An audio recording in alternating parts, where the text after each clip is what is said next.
नमस्कार मित्रों, uncut with Ashutosh के इस खास कार्यक्रम में आपका स्वागत है। मैं हूं विजय त्रिवेदी। हम नो नॉइज नो एजेंडा वाली जर्नलिज्म की कोशिश करते हैं और उसी में ऐसे लोगों के साथ बात करने की कोशिश करते हैं जिनका खुद का कोई एजेंडा ना हो और पत्रकारिता पर वो हंगामा नहीं करते हो, शोर नहीं करते हो, तथ्यों की बात करते हो। हिंदुस्तान की पत्रकारिता में एक बड़ा नाम है आशुतोष, जिनको लेकर अक्सर आप चर्चा करते रहते हैं। देश में भी चर्चा होती रहती है। उनकी जो बातचीत है, खरी बातचीत, उससे बहुत सारे लोग परेशान भी होते हैं। लेकिन हमने कहा कि सही पत्रकारिता के लिए आशुतोष से बेहतर कोई नहीं हो सकते। मेरी खुशनसीबी है कि मेरे मित्र भी हैं, तो उनसे बात करते हैं। आज हिंदुस्तान में जो धमाका चल रहा है, हंगामा चल रहा है, राजनीतिक तूफान चल रहा है, उपराष्ट्रपति धनखड़ साहब, जगदीप धनखड़ साहब के इस्तीफे के बाद, उस पर भी चर्चा करेंगे और मोदी सरकार किस तरह से काम कर रही है, इस पर भी चर्चा करेंगे। आशुतोष जी, बहुत बहुत स्वागत है आपका और बहुत शुक्रिया कि आपने वक्त निकाला। आप पहले दिन से ये कह रहे हैं, जब रात को इस्तीफे की खबर आई तो आप कह रहे हैं कि आपको ये खबर थी कि कुछ लोग कह रहे थे कि कुछ मामला गड़बड़ है। क्या मामला गड़बड़ है? क्यों धनखड़ साहब ने इस्तीफा दिया और सरकार का क्या लेना देना इसमें? बहुत बहुत शुक्रिया विजय जी। देखिए, इत्तेफाक की बात कह लीजिए या कुछ भी कह लीजिए, ये करीब इस्तीफे के 4-5 दिन पहले, बल्कि 6-7 दिन पहले की बात है। मैं अपने किसी मित्र के साथ बैठा हुआ था जो हमारे पॉलिटिकल सोर्स भी हैं, और बातचीत के बात निकली, धनखड़ जी का जिक्र आया, कैसे हैं, किस तरीके से काम करते हैं, कैसे संसद चलाते हैं, और वहाँ उनकी आलोचना हो रही थी। और इस बीच में ये जानकारी मिली कि वो बहुत ज़्यादा परेशान हैं, बहुत ज़्यादा आहत हैं, बहुत ज़्यादा तकलीफ में है। तो मुझे खुद सुनकर बहुत हैरानी हुई। मैंने उनसे पूछा कि भाई, ये तो वो उपराष्ट्रपति हैं जो लगातार सरकार की सेवा कर रहे हैं, और ऐसी सेवा कर रहे हैं जैसी किसी और उपराष्ट्रपति ने आज तक कभी की ही नहीं। वो जब बंगाल के गवर्नर थे तो जिस तरीके से उन्होंने पश्चिम बंगाल की मुख्यमंत्री, वहाँ की सरकार के खिलाफ मोर्चा खोला, वैसा तो वहाँ उनकी भारतीय जनता पार्टी की अपने दल के लोग नहीं खोल पा रहे थे। तो एक तरीके से वो तो सारा काम कर रहे थे, और उसके बाद उनके काम से खुश होकर उनको प्रमोशन दिया गया, उनको राष्ट्रपति बना दिया गया। एक आदमी जो आज से कुछ साल पहले तक बिल्कुल राजनीति के बनवास में था, जिसके बारे में कोई जानना भी पसंद नहीं करता था या जानना नहीं चाहता था, वो अचानक वो आदमी अंधेरे से निकलता है और सीधे उपराष्ट्रपति बन जाता है। तो अपने आप में मेरे लिए बड़ी हैरानी की बात थी। मैंने पूछा, ऐसा क्या हो गया? बोला, नहीं, वो पिछले कई दिनों से नहीं बल्कि कई महीनों से बहुत परेशान चल रहे हैं, और वो रह रहे के लोगों से इस बात को शेयर भी करते हैं, लेकिन अपनी पीड़ा वो सरकार तक पहुंचाना भी चाहते हैं, लेकिन शायद सरकार उनकी बातों को, उनकी पीड़ा को समझ नहीं पा रही। तो मैंने पूछा, क्या हुआ क्या? बोला, नहीं, एक दिन की बात मामला हुआ है। हाँ, मैंने पूछा, ऐसा क्या हुआ? बोला, ऐसा कोई एक दिन की बात नहीं है, लेकिन उनको सरकार के कुछ बड़े नेताओं के व्यवहार से बहुत अपमानित महसूस हो रहा है, और उनका यह मानना यह है कि उनको जानबूझकर अपमानित किया जा रहा है। तो मुझे और हैरानी हुई। मैंने कहा कि भाई, उपराष्ट्रपति महोदय को कौन अपमानित करेगा जो सरकार के सारे कामों को उसी तरीके से कर रहे हैं जैसी सरकार के। बोला, नहीं, कुछ तो ऐसी तो कोई घटना हुई नहीं, ऐसी कोई घटना सामने तो नहीं दिख रही कि जिसमें उनको अपमानित किया गया हो सरकार की तरफ से।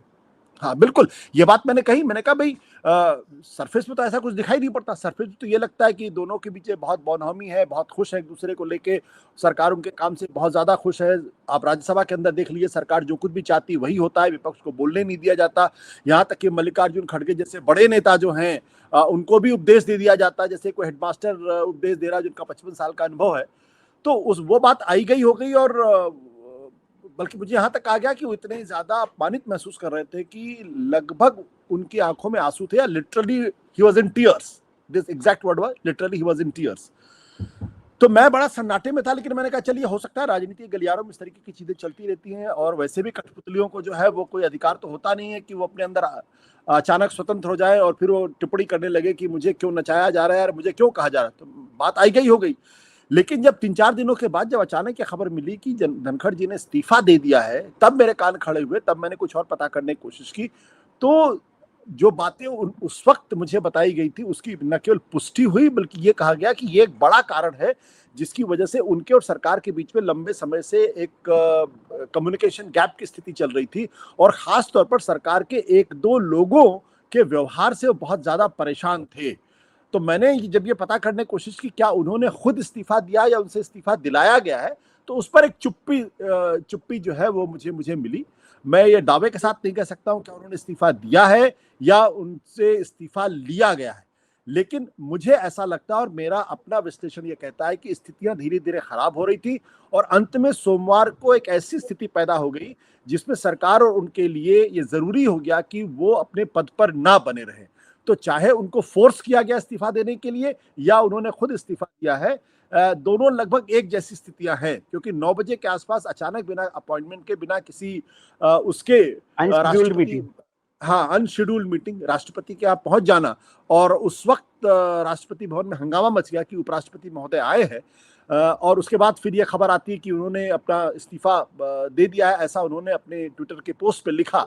तो जाहिर सी बात है कुछ ऐसी घटनाएं हैं और कुछ ऐसे कारण हैं जिसकी वजह से दोनों के बीच में एक कम्युनिकेशन गैप पैदा हुआ। दुर्भाग्य की बात कह लीजिए या सौभाग्य की बात कह लीजिए, हमारे किसी पत्रकार मित्र को इस बारे में हवा तक नहीं लगी कि ऐसा कुछ हो रहा है और इतना बड़ा ड्रास्टिक कदम हो सकता है। नहीं, वो तो बहुत साल से नहीं पता चल रहा है, इसमें न दुर्भाग्य है न सौभाग्य है, पत्रकारों को खबर नहीं पता चलती। लेकिन मैं आशुतोष जी को जितना जानता हूँ, उसमें यदि आशुतोष जी को पत्रकार के तौर पे कोई ऐसी खबर मिलती है जिसमें लगे कि वाइस प्रेसिडेंट जैसे पोस्ट पर बैठा हुआ, संवैधानिक पद पर बैठा हुआ व्यक्ति परेशान है, तो जाहिर तौर पे आपने बहुत खोजबीन की होगी कि क्या ऐसा कारण, मतलब ये अपमान, एक तो बात मुझे नहीं समझ में आती, आप जब कहते हैं कि एक दो लोग उन्हें परेशान कर रहे थे, ज्यादातर लोग और आप खुद भी ये कहते हैं ये सरकारी 2 लोगों की है, अब उसके अलावा कौन उनको परेशान कर सकता है, या तो वो 2 अलग लोग हैं जिनकी आप चर्चा कर रहे हैं, और कोई ऐसा क्या बड़ा मामला, क्योंकि किसी मतलब ये केवल ये तो अभी हुई है घटना, जो सोमवार को घटना हुई जस्टिस यशवंत वर्मा वाली बात या जस्टिस शेखर यादव वाली बात, वो तो सोमवार को हुई है। पहले ऐसा, क्योंकि उससे पहले तक तो वो सारा चल ही रहा था कि वो सरकार के साथ खड़े हैं और विपक्ष उनको अपमानित कर रहा है। तो जब आपसे बात हुई तो जाहिर है कि आपने ये पता ही किया होगा कि ऐसा क्या फ्लैश पॉइंट था या ऐसा कोई मामला है, तो एक बड़ा कारण है, क्योंकि डे टू डे एक्सरसाइज तो अलग चीज होती है। देखिए भैया जी, नाम तो जरूर लिया गया था, लेकिन मेरा अपना मानना है कि जब तक मैं जिन शख्स का नाम लिया गया, जब तक मैं उनसे कंफर्म नहीं कर लूंगा या उनका वर्जन मेरे पास नहीं होगा, तब तक मेरे लिए उनका नाम लेना उचित नहीं होगा। और हमारे ख्याल से उनका नाम नहीं जानना चाहता, मैं जानना चाहता हूँ क्या मुझे, हुआ क्या था। हाँ, मुझे वो नाम मालूम है, और उसमें एक दो लोग हैं, वो बहुत पावरफुल लोग हैं, तो हमारे ख्याल से इतना ही काफी है। मैंने बहुत पता करने की कोशिश की, लेकिन मुझे ये पता नहीं चल पाया किस बात को लेके ये नाराजगी थी। तो कहने को बहुत कुछ कहा जा रहा है, बहुत कुछ अटकलें लगाई जा रही हैं, लेकिन मैं डेफिनेटिव होके ये नहीं कह सकता, और मैं इसको अपनी अक्षमता भी मानता हूं कि मैं उसको उस स्तर पे जाके पता नहीं कर पाया कि दरअसल एग्जैक्टली क्या हुआ। लेकिन एक जो हिंट मुझे दिया गया वो ये था कि कहीं ना कहीं कुछ ऐसा हुआ है, या तो वो सरकार की किसी ऐसे व्यक्ति के सामने उन्होंने बहुत बुराई की है या बहुत तीखी आलोचना की है, कुछ ऐसे शब्दों का इस्तेमाल किया है जो शायद सरकार में बैठे हुए लोगों को पसंद नहीं था, और वो बात सरकार तक पहुंच गई। और पहुंचने के बाद फिर जब इनसे आमना सामना हुआ तो वहां पे तलखी बहुत ज्यादा बढ़ गई, और उस तलखी को दोनों तरफ से कम करने की कोशिश नहीं की, वो तलखी लगातार बढ़ती गई है। और उसमें जब उन्होंने कुछ विपक्ष के नेताओं से मुलाकात करने की कोशिश की तो संदेह और बढ़ गया उसमें। ऐसा मेरा मेरा मेरा मेरा विश्लेषण है, जो तमाम डॉट्स को मैं जोड़ता हूं। उसमें एक चीज और महत्वपूर्ण थी जो बात मुझे बताई गई, वो ये कि वो सरकार की को लेके काफी खिन्न थे, काफी परेशान थे, खीज थी उनके अंदर, एक तरीके का उनके मन में सरकार को लेके एक कटुता भी थी। लेकिन आरएसएस को लेके वो बहुत जबरदस्त तरीके से तारीफ कर रहे थे, आरएसएस के बारे में भूरी भूरी प्रशंसा कर रहे थे। तो ये जो कंट्रास्ट था, इस कंट्रास्ट ने भी मुझे चौंकाया कि आखिर ऐसी कौन सी बात है, क्योंकि सरकार तो देश की, देखिए आरएसएस की सरकार है, नरेंद्र मोदी कौन है, वो आरएसएस के ही आदमी है। तो ऐसा क्या हुआ कि सरकार को लेके उनके मन में तलखी है, उनके मन में तकलीफ है, लेकिन आरएसएस को लेके उनके मन में प्रशंसा का भाव है और उसकी भूरी भूरी प्रशंसा कर रहे हैं। आपको याद होगा कि संसद के पटल में उन्होंने यहां तक कह दिया मैं तो आरएसएस का एकलव्य हूं। तो जब मैंने उसको जोड़ के देखा तो मुझे लगा कि कुछ न कुछ ऐसा हुआ है जिसकी वजह से उनको उनसे सवाल जवाब किया गया है, और उसका जवाब या तो वो दे नहीं पाए हैं, या फिर एक सीमा के बाद उनको लग गया कि अब मैं इस अपमान को एक सीमा के बाद बर्दाश्त नहीं कर सकता हूं, लिहाजा या तो मुझे एग्जिट रूट ले लेना चाहिए या फिर अब मैं डिफाई करूंगा। तो उस दिन जिस तरीके से जस्टिस वर्मा के मामले का प्रश्न हो या फिर राज्यसभा के अंदर लीडर अपोजिशन मल्लिकार्जुन खड़गे को पूरी खुली छूट देने की बात हो, मैं उसी संदर्भ में देखता हूं कि कहीं ना कहीं धनखड़ साहब ने तय कर लिया था कि अब जो होना होगा होगा, मैं अब इनकी बातों को नहीं सुनने वाला, मैं अब खुद असर्ट करूंगा। तो इन दोनों चीजों को अगर आप जोड़ के देखेंगे तो स्थितियां ऐसी बनी कि फिर उनके पास दूसरा कोई ऑप्शन नहीं था कि वो इस्तीफा दे। सर जैसे आप भी कह रहे हैं, क्या ये बात हजम हो सकती है कि कोई धनखड़ साहब हो या कोई भी साहब हो, वो आरएसएस की प्रशंसा करें, इससे सरकार में नाराजगी हो जाएगी? ये तो सरकार ही आरएसएस चलाती है। आशुतोष जी तो रोज कहते हैं कि ये सरकार आरएसएस चलाती है, तो फिर क्यों नाराज होंगे?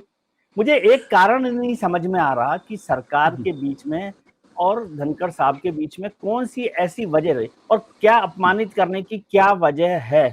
कोई कारण तो रहा होगा ना कि ये अचानक चेंज हो जाए। आप उसको वहां से जोड़िए 2019 से, जब वो राज्यपाल बनते हैं, ठीक है, तो राज्यपाल से अभी तक की 2025 की जो भी आप 3 महीने कम कर दीजिए, तो ऐसा क्या कारण रहा कि जिसमें सरकार को उनको अपमानित करने की जरूरत पड़ी? देखिए भैया जी, अगर सोमवार के पहले या रात 9 बजे के पहले अगर कोई ये कहता कि जगदीप धनखड़ जी इस्तीफा देने वाले हैं क्योंकि सरकार उनका इस्तीफा लेना चाहती, तो मुझे बताइए कितने लोग इस बात पे यकीन करते? सब कहते हैं अरे यार ये तो आप क्या मजाक वाली बात करते हैं, वो आदमी तो बिल्कुल सरकार के चरणों में पड़े हुए नतमस्तक है, सारी काम वही कर रहे हैं। लेकिन हुआ ना। तो अप्रत्याशित होते हैं, और अप्रत्याशित हमको इसलिए लगते हैं क्योंकि हमारे पास वो जानकारियां नहीं होती। तो हमारे पास वाकई में वो जानकारी के आधार पर हम कह दें। अब कहने को तो मैं कोई भी कहानी आपके सामने बैठ के वीव कर सकता हूँ, आजकल डिजिटल स्पेस से बहुत कुछ हो रहा है, कोई भी कहानी बता देता है। तो मैं जरूरत हाँ, मेरे पास और भी जानकारियां हैं, लेकिन जब तक मैं उसको कंफर्म नहीं कर लूंगा तब तक मैं जितनी इंफॉर्मेशन मेरे पास थी उसमें से जो फिल्टर करके मैं लोगों को बता सकता था उतनी ही मैंने फिल्टर करके बताई है, क्योंकि उस पर मुझे विश्वास है। ऐसा नहीं कि जो सूचना मेरे पास है उस पर मुझे विश्वास नहीं है, लेकिन मुझे उसको रिकन्फर्म करना पड़ेगा, और मुझे मेरे पास रिकन्फर्म करने का आज की तारीख में कम से कम वो सोर्स नहीं है। और मैंने कोशिश भी रिकन्फर्म करने की, लेकिन मैं वो उसको रिकन्फर्म नहीं कर पाता। जब तक मैं रिकन्फर्म नहीं करूंगा तब तक, लेकिन हाँ, जिसने भी मुझे बताया उसने स्पष्ट तौर पर यह कहा कि तल्खी थी, लेकिन उनके पास भी सवाल का कोई जवाब नहीं था कि वो तल्खी क्यों थी, तल्खी क्यों बढ़ी, कटुता क्यों बढ़ी, और इस हद तक आ गई कि उनका इस्तीफा हो गया। तो जहां तक आरएसएस, मैंने ये नहीं कहा कि आरएसएस की तारीफ करने की वजह से उनकी कुर्सी गई। नहीं, इसका मैसेज ये जाता है सर कि इसका मैसेज ये जाता है, इसलिए मैंने आपसे दोबारा ये सवाल किया। जब आप कहते हैं कि वो आरएसएस की तारीफ कर रहे थे और उनका इस्तीफा हुआ या परेशान हुए, इसका मतलब आपकी जब आशुतोष ये बात कहेंगे या हमारे प्रोग्राम पर जाएगी तो लोग ये मैसेज लेंगे कि आरएसएस, धनखड़ साहब को छोड़िए, आरएसएस और मोदी सरकार में कन्फ्रंटेशन है। इसका मैसेज ये जाता है। नहीं, वो अगर वो मैसेज कोई रिसीव करा तो गलत मैसेज होगा, गलत मैसेज होगा। इसका मतलब ये था कि विचारधारा के स्तर पर कोई दिक्कत पैदा नहीं हो रही थी। यानी आरएसएस की विचारधारा, नरेंद्र मोदी की विचारधारा एक है, कंडक्ट को लेके सवाल था। जो प्रश्न खड़ा हो रहा था कि वही वो शख्स आरएसएस से इंटरैक्ट कर रहे थे जिनका आरएसएस से कोई लेना देना नहीं था। तो इसका मतलब ये कि विचारधारा के स्तर पर कहीं कोई मतभेद नहीं था, कोई मतैक्य नहीं था। जो दिक्कत थी वो दिक्कत कंडक्ट को लेके थी, व्यवहार को लेके थी, और उससे वो आहत थे। जहां तक बहुत सारे लोग डॉट्स को जोड़ रहे हैं, उनका ये भी कहना कि देखिए पिछले 2 साल हो गए और अभी तक बीजेपी का अध्यक्ष नहीं चुना गया। तो अगर आप उस आधार पे बात करेंगे, अगर आप मोहन भागवत के तमाम जो वक्तव्य है उनको अगर आप जोड़ेंगे, तो ये बात तो बिल्कुल खुलकर स्पष्ट है कि बीजेपी और आरएसएस के बीच में तनातनी की स्थिति है। खासतौर प्रधानमंत्री नरेंद्र मोदी, अमित शाह और आरएसएस के बीच में तनातनी है, इसमें कोई दो राय नहीं। अगर तनातनी नहीं होती तो फिर अब तक बीजेपी का नया अध्यक्ष चुन लिया गया होता, पार्टी का जो संगठनात्मक कार्य था वो पूरा हो गया था, वो तो लटका हुआ है। और वो उस पर ठीक है, तनातनी ठीक है, लेकिन कोई आरएसएस की तारीफ करेगा मोदी सरकार के सामने, अगर मेरे कहने का वो आशय बिल्कुल नहीं है कि उन्होंने आरएसएस की तारीफ की इसलिए सरकार नाराज हुई, बिल्कुल मेरा ये आशय बिल्कुल। मेरा सिर्फ इतना सा कहना है कि विचारधारा के स्तर पर किसी तरीके की का कोई मतभेद नहीं था, कंडक्ट को लेकर सवाल थे और उस कंडक्ट से वो आहत थे। अच्छा, इसका एक डॉट और जोड़ दीजिए, आप नाम ना भी बताए कि आप अक्सर कहते हैं और ज्यादातर लोग भी कहते हैं कि ये सरकार 2 लोग चलाते हैं, प्रधानमंत्री जी और अमित शाह। मैं साफ नाम लेकर बात करता हूँ, और आप कह रहे हैं कि सरकार के 2 लोगों ने उनके साथ अपमान किया या जो भी बातचीत की है जिससे वो नाराज थे। क्या इन 2 लोगों के अलावा 2 लोग कह सकता हूं, मैं समझ सकता हूं? देखिए विजय जी, आप टेक्निक का इस्तेमाल कर रहे हैं और मुझे फंसाने की कोशिश कर रहे हैं। मैं फंसने वाला नहीं हूं, मैं नाम लेने वाला नहीं हूं, मैं कोई नहीं, नाम नहीं चाह रहा मैं ये पूछ रहा हूं कि क्या ये 2 लोगों के अलावा 2 लोग हैं? आप तो कहते हैं कि दो लोगों की सरकार, में तो कहता है एक आदमी की सरकार है। चलिए, तो फिर एक उसके अलावा कोई एक आदमी आदमी, टीम में कप्तान एक ही होता है, दो कप्तान हाँ, नहीं होते। कप्तान एक है, बाकी लोग उसको एग्जीक्यूट करते हैं। उनमें से अमित शाह बहुत अच्छे एग्जीक्यूशनर है, नहीं वो वो बहुत जैसे अच्छे pilot, two number two pilots है। के 2 इंजन लेकिन प्लेन होते हैं ले, ना, देखिए, आप भी तो वो ज्यादा लीडरशिप अच्छे पोजीशन चलते पे हैं। रहे हैं, आप भी लीडरशिप पोजीशन पे रहे, मैं भी लीडरशिप पोजीशन पे रहा हूं। तो कभी कभी कुछ काम करवाने के लिए आप किसी ऐसे लोगों का भी इस्तेमाल करते हैं जिससे जो है दिक्कत पैदा हो जाती। तो मैं किसी का नाम नहीं ले रहा हूं, ना मैं किसी का नाम लेना चाहता हूं, क्योंकि मेरे पास कंफर्मेशन नहीं है। जिस आदमी के का नाम लिया गया कि उन्होंने उनके साथ बदतमीजी की या उनको स्कोल्ड किया या उनके उनके बारे में उल्टी सीधी बातें कही, वो पावरफुल है, इसमें कोई दो राय नहीं है। लेकिन जब तक मैं उनका वर्जन ना ले लूं, उनका पक्ष क्या है वो ना ले लूं, तब तक मेरे लिए उनका नाम लेना उचित नहीं होगा। लेकिन आपने जब ये कहा कि कभी कभी लीडरशिप किसी काम को करवाने के लिए किसी और का इस्तेमाल करती है, तो ये बात जब कहीं खत्म होती है तो उसका मतलब होता है, मतलब आप करेक्ट कर सकते हो कि उसका मतलब होता है कि इस सरकार ने उनका इस्तीफा लिया। क्योंकि जब आपने कहा किसी काम को करवाने के लिए किसी का इस्तेमाल किया गया, तो उसका नेट रिजल्ट प्रेसिपिटेशन तो यहाँ आकर होता है ना। बिल्कुल। देखिए, अब इस पर संदेह होना ही नहीं चाहिए कि दरअसल उनका इस्तीफा लिया गया है। अब ये संदेह नहीं होना चाहिए, स्थितियां बहुत क्लियर हो गई। अगर उनका इस्तीफा नहीं लिया गया होता, अगर तल्खी नहीं होती और तल्खी इस हद तक नहीं होती, तो आप देखिए भारतीय जनता पार्टी का एक भी नेता ने ना तो उनसे, ना एक भी नेता ना तो उनसे मिलने गया, ना ही ट्विटर पर किसी तरीके की कोई सहानुभूति दिखाने की कोशिश की गई, ना ही उनको फेयरवेल दिया जा रहा। आप सोचिए, कल यहां तक कि जो हामिद अंसारी साहब थे, उनको भी फेयरवेल दिया गया, जो कि कांग्रेस पार्टी अभी तो के कल नुमाइंदे। कल और राज्यसभा में 6 सांसदों का जो तमिलनाडु के थे उनको फेयरवेल दिया गया है। दिया फेयरवेल गया। स्पीच कल ही हुआ। और जो उपराष्ट्रपति महोदय, जो इस संविधान के हिसाब से नंबर 2 पोजीशन पे थे, वो स्वास्थ्य कारणों से अपना इस्तीफा देते हैं और उनको फेयरवेल नहीं दिया जाता, उनके कंट्रीब्यूशन के बारे में चर्चा नहीं की जाती। प्रधानमंत्री जी ने जो अपना ट्वीट लिखा है, उसमें तो मतलब उससे ज्यादा रूखा ट्वीट तो हो ही नहीं सकता। वैसा ट्वीट तो भगवान किसी दुश्मन को भी के बारे में भी वो ना लिखते तो अच्छा रहता, जहां वो कह रहे हैं कई पदों पर थे और उनको काम करने के अवसर मिले और मेरी शुभकामनाएं उनके साथ है। मतलब इसका मतलब क्या कि उनको उनको काम करने के अवसर तो बहुत मिले, लेकिन काम नहीं किया, उन्होंने डिलीवर नहीं किया। जबकि उसी दिन वो देवेंद्र फडणवीस जो मुख्यमंत्री थे, या वी एस अच्युतानंद जन्मदिन जिनकी था। मृत्यु हुई है, उनके उनके राजनीतिक कंट्रीब्यूशन के बारे में भूरी भूरी प्रशंसा सिर्फ प्रधानमंत्री ने नहीं की, बल्कि रक्षा मंत्री राजनाथ सिंह का भी ट्वीट मैंने देखा, उन्होंने भी उसकी उसकी प्रशंसा की। तो आप जिनको लेकर आए हैं, जो आपकी आंखों के तारे थे, जो आपके लाडले थे, जिस पर आप नाज करते थे, वो आदमी इस्तीफा दे रहा है, स्वास्थ्य के आधार पर इस्तीफा दे रहा है, और बीजेपी का कोई आदमी उनके उनसे मिलने ना जाए, उनको बास्केट ऑफ फ्रूट्स ना दे, उनको बुके ना दे और उनके बारे में एक शब्द भी ना कहे, तो आप समझ लीजिए कितनी ज्यादा तलखी थी, रिश्ते कितने बिगड़ चुके थे, कितने खराब हो चुके थे। ये रहस्य किसी दिन खुलेगा कि वाकई में ऐसी कौन सी चीज थी जो जगदीप धनखड़ ने साहब ने कर दी, जिसकी वजह से वो पर्सन नॉन ग्राटा हो गए, मतलब एकदम एकदम बिल्कुल अछूत हो गए। अछूत ये हो गए। बिल्कुल। आपने एक शब्द का इस्तेमाल किया कि भाई कॉन्स्टिट्यूशन की नंबर 2 पोस्ट पर है संवैधानिक तौर पर, ठीक है, आप बात कह रहे हैं। कई बार ये किसी आदमी को समझ में आ जाता है, ये भी परेशानी की कारण होता है, ऐसा आपको लगता है? हो सकता है, हो सकता है। मेरा मानना यह है कि डेमोक्रेटिक देखिए, सिस्टम में तो पॉलिटिकल सुप्रीमेसी होती है ना। हाँ हाँ, बिल्कुल आपकी बात सही है। देखिए, कभी कभी क्या होता है, अक्सर धोखा उन्हीं से होता है जिन पर आप सबसे ज्यादा विश्वास करते हैं। आप पूरा इतिहास उठा के देख लीजिए, किसी ने नहीं सोचा था कि जगदीप धनखड़ साहब जो है वो असर्ट करें, किसी ने नहीं सोचा था। मतलब ये आप वेंकैया नायडू जी से उम्मीद कर सकते थे, सुमित्रा महाजन जी से उम्मीद करते थे, क्योंकि वो पॉलिटिकली पावरफुल लोग थे। सुमित्रा महाजन 7-8 बार की मेंबर ऑफ पार्लियामेंट थी। वेंकैया नायडू जो पार्टी के अध्यक्ष रह चुके थे, पावरफुल मिनिस्टर थे अटल आडवाणी के जमाने में, उन्होंने असर्ट नहीं किया। उन्होंने जो कुछ भी कहना होगा अपने स्तर पर किया, लेकिन जिस आदमी के बारे में कहा जाता था जिनकी रीढ़ की हड्डी नहीं है, उस आदमी ने असर्ट कर दिया और स्थिति ये पहुंच गई कि उनको अपना इस्तीफा देना पड़ा। तो कभी कभी होता है कि एक सीमा के बाद आदमी अपमान बर्दाश्त नहीं कर पाता और उसकी अंतरात्मा जाग जाती, फिर कहता अब इसकी कोई भी कीमत चुकानी पड़े, मैं चुकाने के लिए तैयार हूं, लेकिन अब बर्दाश्त नहीं करूंगा। मुझे लगता है वो स्थिति जगदीप धनखड़ जी की आ गई थी, जहां पे उन्होंने बस अब सोच लिया कि अब जो कुछ होगा होगा, मैं अब इससे आगे बर्दाश्त नहीं करूंगा। और मेरी आपके पास भी जानकारी होगी, मेरे पास भी जानकारी है कि जब मल्लिकार्जुन खड़गे और ये जस्टिस वर्मा वाला प्रकरण हुआ, उसके बाद जब बीएससी की मीटिंग 4:30 बजे हुई, उसमें पार्टी के अध्यक्ष नड्डा साहब और किरण रिजिजू नहीं गए, तो उसके बाद कोई फोन कॉल पर अच्छी खासी जो है वो झड़प हुई है, हाँ, जहां तनातनी हुई है, और वो फाइनली एक ट्रिगर पॉइंट हो गया कि अब दोनों के लिए दोनों में से किसी एक का ही रहना संभव है। तो जाहिर सी बात है, कमजोर तो ये थे, पॉलिटिकल इनकी कोई जमीन थी नहीं, तो इन्हीं को इस्तीफा देना पड़ा।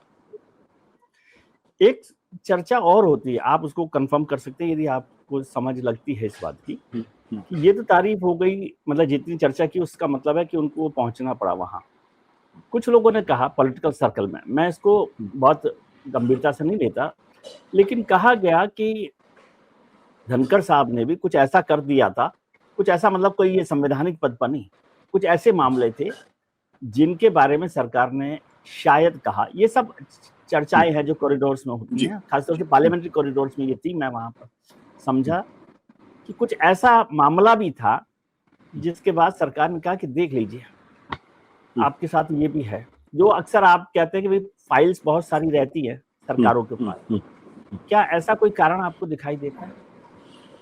ऐसा कारण मुझे नहीं दिखाई पड़ता। देखिए, इस सरकार के अंदर ऐसे बहुत सारे लोग हैं जिनकी बहुत सारी फाइलें होंगी, जिनके बहुत सारे कारनामे होंगे, और वो सारे लोगों, आप भी अगर मैं नाम लेना पड़े तो आप भी बहुत सारे ऐसे लोगों के नाम ले सकते हैं। वो कोई अयोग्यता कई बार हो जाता है ना। हाँ, नहीं, वो मुझे नहीं लगता वो कोई अयोग्यता है। इस सरकार में और सरकार के सहयोगियों में से बहुत सारे लोग हैं जिनके ऊपर भयंकर भ्रष्टाचार के आरोप है, जिनके ऊपर केसेस भी चल रहे हैं। तो अगर ये इशारा कोई कर रहा है कि दरअसल उनके अपने में से किसी एक के खिलाफ भ्रष्टाचार के कोई आरोप थे जिसकी वजह से तल्खी हो गई, तो उसमें ये तो हो सकता था कि उनको क्वाइटली बोल दिया जाता, देखिए भाई ये स्थितियां ठीक नहीं है, अब आप इसको संभाल लीजिए, या फिर चुपके से कह दिया जाता कि भैया स्थिति बहुत खराब हो गई, अब आप इस्तीफा देके निकल लो, ये ऐसी स्थिति ना बने। लेकिन जो डिफायंस दिखाई पड़ा है वो आपको मालूम है कि पिछली बार जो कैबिनेट रिशफल हुई थी उसमें कुछ ऐसे नाम थे जिनको बहुत चुपके से हटा दिया गया, और उनको दोबारा उनका एक तरीके से राजनीतिक करियर भी खत्म। तो वो कोई कारण नहीं है, कारण कुछ और है। जगदीप धनखड़ जी या तो कुछ बहुत बड़ी गलती उन्होंने की, या कुछ ऐसी चीजें वो कर रहे थे जिसको सरकार को भनक मिल गई, और सरकार को लगा कि ये अगर अभी इस पर कंट्रोल नहीं किया गया तो स्थितियां बहुत खराब हो सकती हैं, और फिर वो जो तलखी थी वो अंत में एक टर्मिनेटिंग पॉइंट पर आके खत्म हुई। तो जिस और लोग इशारा कर रहे हैं, मैं उस इशारे को, मैं जस्टिस वर्मा के मामले को भी बहुत महत्वपूर्ण नहीं मानता हूं। मैं बीएससी में जो ऐसा कारण मुझे नहीं लगता कि जस्टिस नहीं, ऐसा कारण नहीं है। आपकी एक बात मुझे बड़ी अच्छी लगी थी जब आपने कहा था कि 11वां जो ठोकर है उस पर तो दीवार गिर गई, लेकिन उसके पहले जो 10 ठोकर थे उसकी चिंता आप नहीं करते हैं। तो जो 10 ठोकर थी, मुझे तो हैरानी इस बात में थी कि पहली ठोकर क्यों हुई, क्योंकि ये कोई उम्मीद नहीं कर रहा था कि पहली ठोकर। भाई आडवाणी जी ने जब नरेंद्र मोदी जी के बारे में लिखा था, चिट्ठी लिखी थी उनके नेता चुने जाने के ऊपर, तो पब्लिक डोमेन में था। इनका तो पता ही नहीं चला क्या हुआ। ये तो इनके बारे में तो माना जा रहा था कि जब ये जो चाहते हैं सरकार चाहती वो करते हैं, लेकिन फिर भी ऐसा हुआ। सरकार पर बात करता हूं मैं, लेकिन एक और उदाहरण मुझे याद आता है 2001 का। कृष्णकांत जी वाइस प्रेसिडेंट थे और हाउस नहीं चल रहा था, तो होम मिनिस्टर थे लालकृष्ण आडवाणी। उन्होंने कृष्णकांत जी को, चेयर को कहा कि हाउस को साइनेडाई कर दीजिए क्योंकि ये रोज रोज का तमाशा ठीक नहीं है। तो कृष्णकांत जी ने मना कर दिया, ऐसा कहा जाता है, और उन्होंने कहा कि भाई ये मेरा काम नहीं है साइनेडाई करना, यदि आपको ऐसा लगता है कि you can't run the house तो आप और अपोजिशन बात कर लीजिए और बता दीजिए मुझे ऑफिशियल मतलब तरीके से, तो मैं हाउस को साइनेडाई कर दूंगा। सरकार ने उसको आगे नहीं बढ़ाया और वो हाउस चला, या मतलब साइनेडाई नहीं हुआ। उसका रिपरकशन क्या हुआ कि 2002 में जब राष्ट्रपति बनना था तो वो कंसेंसस कैंडिडेट थे कृष्णकांत जी राष्ट्रपति पद के लिए। कांग्रेस भी, क्योंकि कांग्रेस के तो थे ही, चंद्रबाबू नायडू भी उनके साथ थे और बीजेपी भी साथ में थी।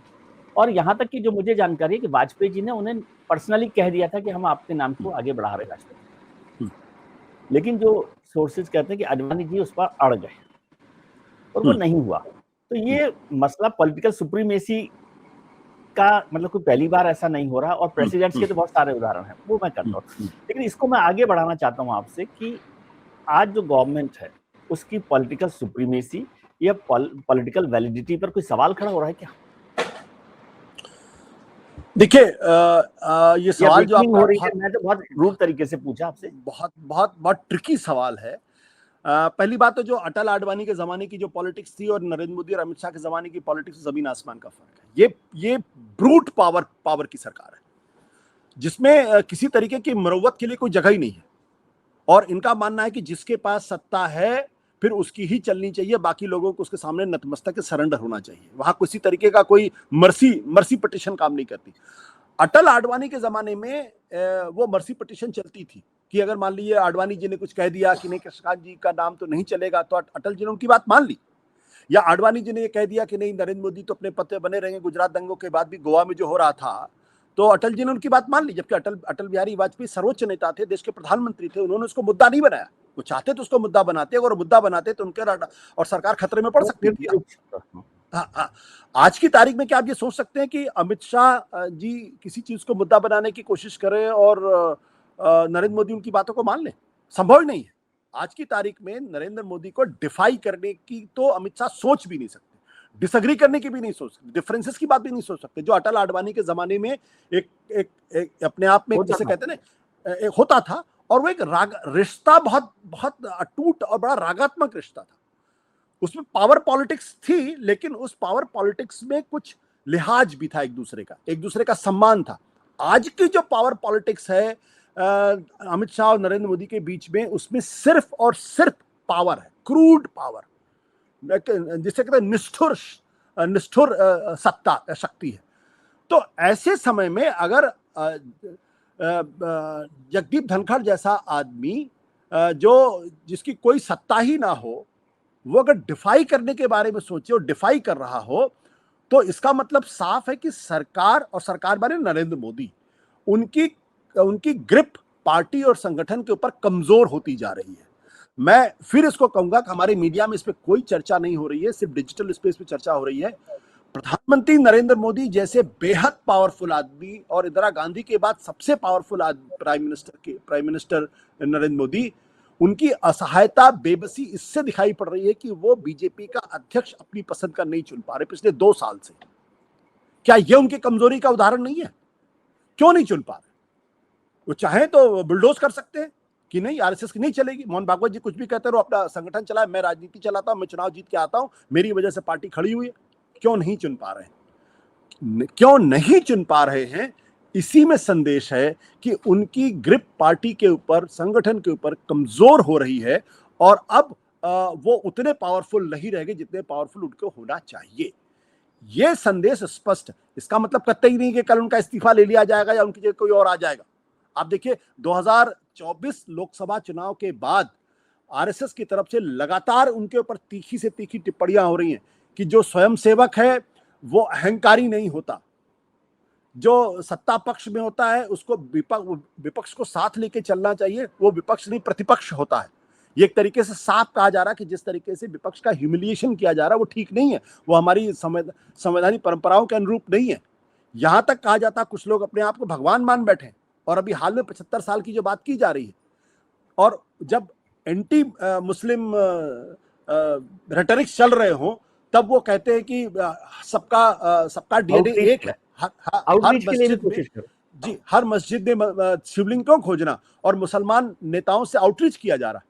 तो clear cut difference of opinion दिखाई पड़ रहा है, डिवीजन दिखाई पड़ रहा है, और ये एक बड़ा कारण है जिसकी वजह से नरेंद्र मोदी की ताकत संगठन के अंदर भी, सरकार के अंदर भी कमजोर होती दिख रही है। और ये संदेश लोगों के मन में है, और ये संदेश जगदीप धनखड़ के पास भी रहा होगा, और हो सकता है ये एक बड़ा कारण बन गया हो कि और उसमें कहीं कोई कम्युनिकेशन गैप पैदा, क्योंकि अक्सर ये होता है कि कभी कभी एक आदमी जो है वो एक साथ 2 घोड़े पे सवार करने की कोशिश करता है, और उस बीच में फिर वो फंस जाता है, फिर उसको समझ में नहीं आता। तो 2 नाव की सवारी नहीं करनी चाहिए।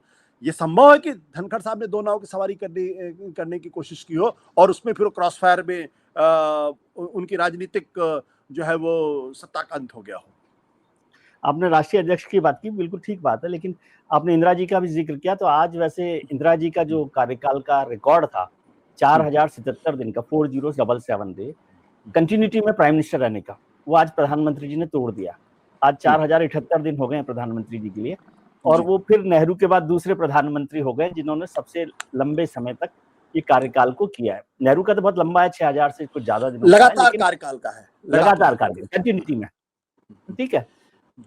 मुद्दा दूसरा, अब मैं इसका दूसरे पक्ष पर आपसे सवाल, यही सवाल समझना चाहता हूँ, आपकी बात से आपत्ति नहीं है, राष्ट्रीय अध्यक्ष नहीं चुन पा रहे, वो कमजोरी कह सकते हैं आप, लेकिन आप सोचिए दो बड़े मुद्दे सरकार के स्तर पर सोचें, एक वक्फ बिल और एक कास्ट सेंसस। दोनों मुद्दों पर मोदी सरकार अपने सहयोगियों के सामने नहीं झुकी। वो बाद में उन्होंने जो फैसला किया वो अपने स्तर पर किया, सहयोगियों के दबाव में नहीं किया। और दोनों बड़े मजबूत सहयोगी, चंद्रबाबू नायडू और नीतीश कुमार, दोनों मजबूत सहयोगी भी और दोनों नॉन रिलायबल सहयोगी भी मैं मानता हूँ, क्योंकि उनकी हिस्ट्री देखें तो वो बहुत रिलायबल नहीं है। और तीसरी बात, उसमें सरकार के लिए जरूरी, उसके बाद भी सरकार अपने एजेंडा पर चलती है। तो फिर आप कैसे कह सकते हैं कि ये सरकार कमजोर हुई? मैं तो ये कहूंगा कभी 11वीं जो ठोकर नहीं है, अभी 7वीं ठोकर है या 5वीं ठोकर है या 10वीं ठोकर, अगर मैं आपके शब्दों का इस्तेमाल करूं। देखिए, इस सरकार की जो सबसे बड़ी नाकामी है वो ये है कि आप कास्ट सेंसस के लिए तैयार हो। और ये नाकामी सिर्फ सरकार की नहीं है, ये नाकामी आरएसएस की भी है, क्योंकि आरएसएस ने पलक्कड़ की मीटिंग के बाद ये स्पष्ट तौर पे कहा कि कास्ट सेंसस होना चाहिए वेलफेयर मेजर्स, कल्याणकारी कामों के लिए, ना कि राजनीति के लिए। और आप भी अच्छी तरीके से जानते हैं कि आरएसएस कास्ट सेंसस को लेकर बहुत ज्यादा विरोध में था। उसको लगता है कि जब अगर कास्ट आइडेंटिटीज अगर बढ़ेंगी, अगर जातिवाद बढ़ेगा, तो जो हिंदू का जो प्रोजेक्ट है वो खतरे में पड़ जाएगा। फिर हिंदू कैसे एक रहेगा, क्योंकि जातियां फिर महत्वपूर्ण हो जाएंगी। तो उसी संदर्भ में अगर आपको अच्छी तरीके से ध्यान होगा कि प्रधानमंत्री जी ने जब बिहार के अंदर जब कास्ट सेंसस लागू किया, रिपोर्ट जब पब्लिक हुई, उस दिन ग्वालियर में प्रधानमंत्री जी ने कहा था कि ये एक पाप है और भारत के विकास में जो है ये बहुत बड़ी बाधा है। तो जब आप जिसको पाप कह रहे हैं, अगर आप उसको करने के लिए आप तैयार हो जाते हैं, इसका मतलब ये कि आप अपनी बातों पर अड़े नहीं रहे और कहीं ना कहीं आपकी कमजोरी स्पष्ट हुई।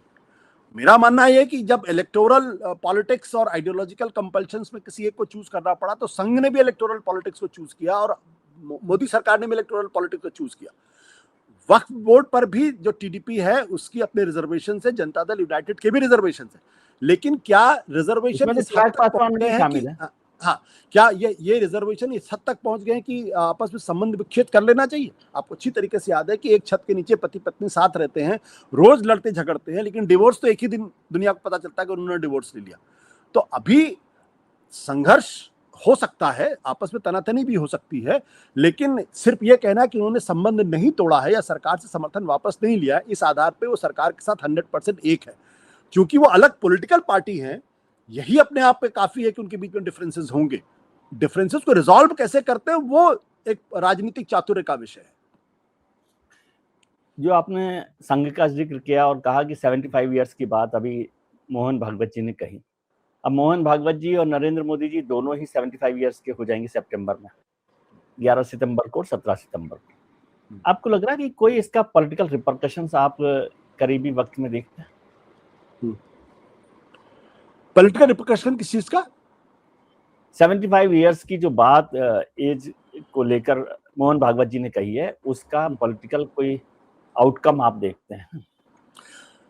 देखिए, इशारा तो जरूर है पॉलिटिकल आउटकम होता, क्योंकि देखिए मैं एक चीज में आरएसएस का बड़ा प्रशंसक रहा हूं और बीजेपी का भी। उनका जो कॉन्फ्लिक्ट रिजोल्यूशन मैकेनिज्म है, जो सिस्टम है, वो बहुत रोबस्ट है। इसी वजह से आरएसएस में भी आज तक कोई डिवीजन नहीं हुआ, इसी वजह से जनसंघ और बीजेपी में भी कोई डिवीजन नहीं हुआ।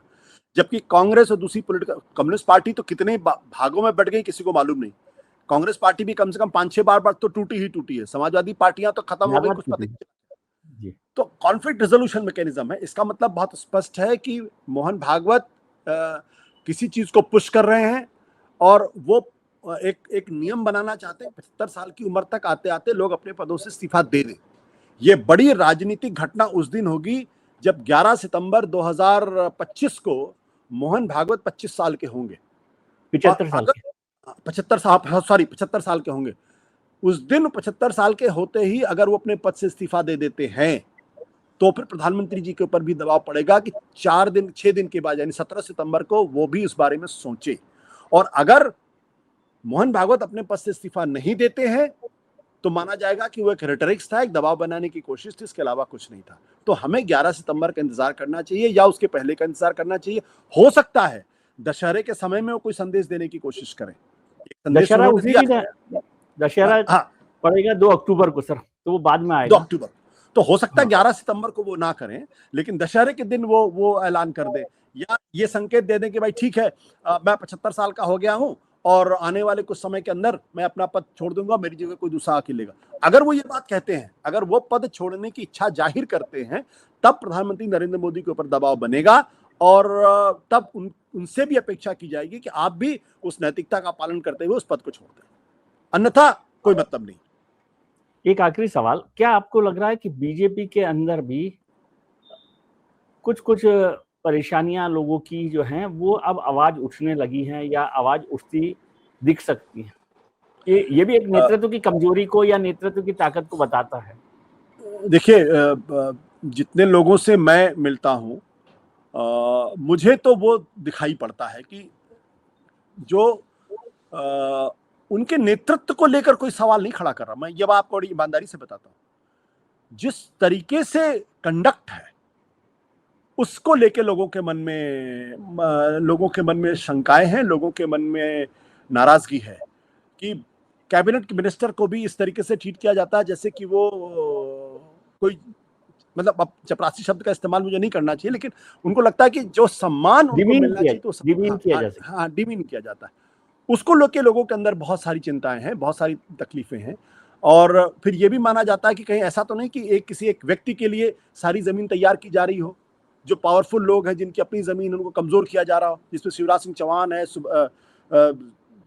सिंधिया, वसुंधरा राजे सिंधिया जैसे लोग हैं, रमन सिंह जैसे लोग हैं जो पावरफुल लोग थे। रमन सिंह जिन्होंने 15 साल सरकार चलाई, शिवराज सिंह चौहान ने 13 साल सरकार चलाई। राजस्थान के अंदर आज की तारीख में वसुंधरा राजे सिंधिया से बड़ा कोई नेता नहीं है। गुजरात के अंदर नितिन पटेल अच्छे बड़े नेता थे, उनको कमान नहीं दी गई, उनकी जगह एक नए आदमी को कमान दी गई। कर्नाटक के अंदर येदियुरप्पा को हटा के किसी दूसरे को लाया गया। मध्य प्रदेश तो सबके सामने उदाहरण है इस बात का। खुद उड़ीसा के अंदर अगर आप देखें तो धर्मेंद्र प्रधान मुख्यमंत्री पद के दावेदार थे, उनको जगह नहीं मिली। तो ये सारी परिस्थितियां हैं जो लोगों को संदेश दे रही हैं कि जो 100% इनके कदमों में पड़ा होगा, उन्हीं का राजनीतिक करियर आगे बढ़ेगा, बाकी लोगों का नहीं बढ़ेगा। तो जो कंडक्ट है, उस कंडक्ट को लेके लोगों में नाराजगी है, लेकिन ऐसी नाराजगी नहीं कि अचानक वो विस्फोट कर जाए। मैं ये फिर कहता हूं कि धनखड़ जी के एपिसोड के बाद से सबको सचेत हो जाना चाहिए कि कहीं भी, कभी भी, किसी भी समय कोई विस्फोट हो सकता है, क्योंकि जो धनखड़ का इस्तीफा पूरी तरीके से अप्रत्याशित था, तो वैसी कोई अप्रत्याशित घटना घट सकती है, लेकिन क्या कल घटेगी, मेरे बारे में इस बारे में कोई जानकारी नहीं। लेकिन आप ही शायद ये कह रहे थे कि भाई 240 एमपी हैं बीजेपी के, उसमें से 230 बिना नरेंद्र मोदी के नहीं जीत सकते। तो ऐसे ब्रांड वैल्यू वाले लीडर के क्या कोई कर सकता है और कोई रिस्क ले सकता है? ये सरकार, मतलब पार्टी ये रिस्क ले सकती है? देखिए, पानी जब यहाँ तक आ जाता है तो तब दिक्कतें पैदा हो जाती हैं। आप देखिए, ऑब्जर्वर ने तो ऑर्गेनाइजर ने वो लेख तो लिखा था कि आप सिर्फ राम मंदिर और नरेंद्र मोदी के चेहरे पर चुनाव नहीं जीत सकते हैं, और 2024 के चुनाव ने इसको स्पष्ट कर दिया। तो अगर इस तरीके के लेख संघ समर्थित पत्रिकाओं में छप रहे हैं, तो इसका मतलब ये है कि कहीं ना कहीं चीजें साफ नहीं है, कहीं ना कहीं नरेंद्र मोदी जी के लिए दिक्कतें हैं। अभी वो खुलकर सामने नहीं आ पाती क्योंकि लोग उनसे डरते हैं, लोग उनसे खौफ खाते हैं।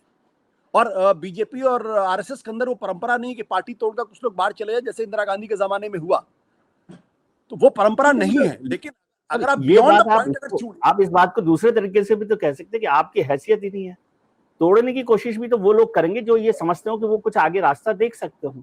देखिए, अब विनाशकाले विपरीत बुद्धि भी होता है। जो लोग मिसेस गांधी से लड़ रहे थे 1969 के आसपास, वो कौन से बहुत ताकतवर लोग थे? सब तो नेहरू गांधी परिवार की वजह से सत्ता में थे। या 1977 में जब ब्रह्मानंद रेड्डी ने पार्टी तोड़ी, तब उनके पास कौन सी ताकत थी? सब लोग खत्म हो गए। आप देखिए, अर्जुन सिंह और नारायण दत्त तिवारी अपने आप को बड़ा काबिल मानते थे, लेकिन फिर नरसिम्हा राव के सामने नहीं खड़े हो पाए, अंत में उनको कांग्रेस पार्टी में आना पड़ा। तो आप गुलाम नबी आजाद का उदाहरण ले लीजिए, उन्होंने तो एक नई पार्टी बनाई ना। तो अगर किसी को ये एहसास हो जाए कि अहम ब्रह्मास्म, मैं पार्टी से बड़ा हूं, मैं पार्टी से अलग होकर नई पार्टी बना लूंगा, तो वो तो गलतफहमी किसी की भी हो सकती है। दूसरी बात क्या होती है, देखिए कि पानी यहां तक तो आदमी बर्दाश्त करता है, अगर यहां से ऊपर जाने लगेगा तो फिर पानी नहीं। देखिए, पानी तो लगातार बढ़ रहा, इसमें कोई दो राय नहीं, पानी लगातार बढ़ रहा। अभी खतरे के निशान पर तो नहीं पहुंचा। नहीं अभी, लेकिन पानी बढ़ रहा और नहीं पहुंचा कि नहीं पहुंचा, मैं आपसे सवाल पूछ रहा हूँ। नहीं मैं अब इतना जबरदस्त मेरा थर्मामीटर नहीं है कि मैं नाप लूं कि टेम्परेचर, लेकिन साफ दिखाई पड़ रहा है कि पानी लगातार बढ़ रहा है और धनखड़ जी के एपिसोड ने इसको पूरी तरीके से स्थापित भी किया है कि एक बियॉन्ड अ पॉइंट अगर आप लोगों पर को दबाव डालेंगे तो फिर वो फट जाएगा और फिर वो परिणति वही होगी जो जगदीप धनखड़ की भी हुई। इसलिए मेरा मानना है कि फिल्मी डायलॉग जो चलता है कि डर को इतना मत डराओ कि डर से डर खत्म हो जाए, ऐसा आपको लग रहा है? हमारे ख्याल बिल्कुल वही बात है कि बारूद को इतना मत दबाइए कि एक दिन विस्फोट कर जाए। धनखड़ से ज्यादा कौन नतमस्तक था, मैं तो ये समझ ही नहीं पाता। मुझे जब ये पता चली उन्होंने इस्तीफा दिया तो मुझे खुद ही समझ में नहीं आया क्या हुआ। मतलब वेंकैया नायडू इस्तीफा देते, राजनाथ सिंह इस्तीफा देते, नितिन गडकरी इस्तीफा देते तो बात समझ में आती है हमें। तो ये लोग इनकी अपनी एक जमीन भी है, इनका एक स्टेचर है। धनखड़ साहब तो कुछ भी तो नहीं थे, मतलब एक एमएलए बनने की शायद ताकत उनके अंदर नहीं थी, वो तो उपराष्ट्रपति बन गए थे, सब कुछ करने को तैयार थे। तो अगर उनके साथ ऐसी स्थिति हो सकती, वो अगर डिफाई करके अगर इस्तीफे तक बात पहुंच सकती है तो फिर कोई भी कर सकता है। मेरा कहना यह कि आज की तारीख में सत्ता के शीर्ष पर बैठे हुए लोगों को अपनी सत्ता को दोबारा रीग्रुप करने की जरूरत है, अपने आप को नए सिरे से चीजों को स्थापित करने की जरूरत है, डिफाइन करने की जरूरत है। इस क्राइसिस को बढ़ने नहीं देना चाहिए और मुझे मालूम वो समझदार लोग हैं तो जरूर वो अपने कंडक्ट में भी बेहतरी करने की कोशिश करेंगे। आपने धनखड़ जी का इतना सम्मान कर दिया, क्या आपको लगता है कि अब बीजेपी फिर से कोशिश करेगी कि घर से बाहर कि किसी व्यक्ति को उपराष्ट्रपति बनाए? देखिए ये तो गलती थी, बीजेपी आरएसएस का कोर। इसका मतलब ये था कि मोदी जी को ये पता नहीं था कि समाजवादी किस चरित्र का आदमी होता है। समाजवादी जो है वो सुबह से शाम तक जो है वो एक दूसरे के खिलाफ ही लगे रहते हैं, वो खुद के खिलाफ ही लगे रहते हैं। सत्यपाल मलिक का उदाहरण आपके सामने है। आपने बाहर से आए तो उनको आपने गवर्नर बना दिया, तो जब तक चलता रहा, जिस दिन वो बाहर हो गए उसके बाद देखिए किस तरीके की टिप्पणियां कर रहे थे। या धनखड़ जी भी तो समाजवादी बैकग्राउंड से ही आए थे एक तरीके से, आप देखिए ना देवीलाल के साथ थे, देवीलाल जी के साथ रहे, चंद्रशेखर के साथ रहे, तो अब वो खांटी समाजवादी ना हो लेकिन थे तो समाजवादी एक तरीके से। और वैसे किसी व्यक्ति को आप इतने बड़े पद पर लेके जाएं, देखिए संघ के अंदर संघ का एक अनुशासन है और संघ के अनुशासन से निकला हुआ आदमी वो इस तरीके का काम नहीं करता। सुमित्रा महाजन जी बहुत ग्रेसफुली रिटायर कर गई, आपने ध्यान दिया होगा। आगे नहीं होगा। हाँ, सुषमा स्वराज भी बहुत ग्रेसफुली रिटायर कर गई, उनके रिटायर होने की कोई उम्र नहीं थी। जब उनको टिकट नहीं दिया गया, जब उनको मंत्री पद नहीं दिया गया तो वो उस शपथ ग्रहण समारोह में गई, लेकिन उन्होंने एक शब्द नहीं बोला। ये आप समाजवादियों से उम्मीद नहीं कर सकते, या कम्युनिस्टों से भी उम्मीद नहीं कर सकते, या कांग्रेसियों से भी उम्मीद नहीं कर सकते, आप सिर्फ बीजेपी के नेताओं से उम्मीद कर सकते हैं। चलिए देखते हैं आगे क्या होता है। बहुत बहुत शुक्रिया आपका कि आप जिस तरह से बात करते हैं साफ तरीके से, दो टूक बात, हमारे जो दर्शक है उनको भी समझ आती होगी बात की कुछ तो है आशुतोष में, जो इस तरह से साफ बात करते हैं। पानी यहाँ तक आ रहा है, अब ये यहाँ तक आएगा। बारिश होने लगी है। तो बहुत बहुत शुक्रिया आपका, आप अपना ख्याल रखिए।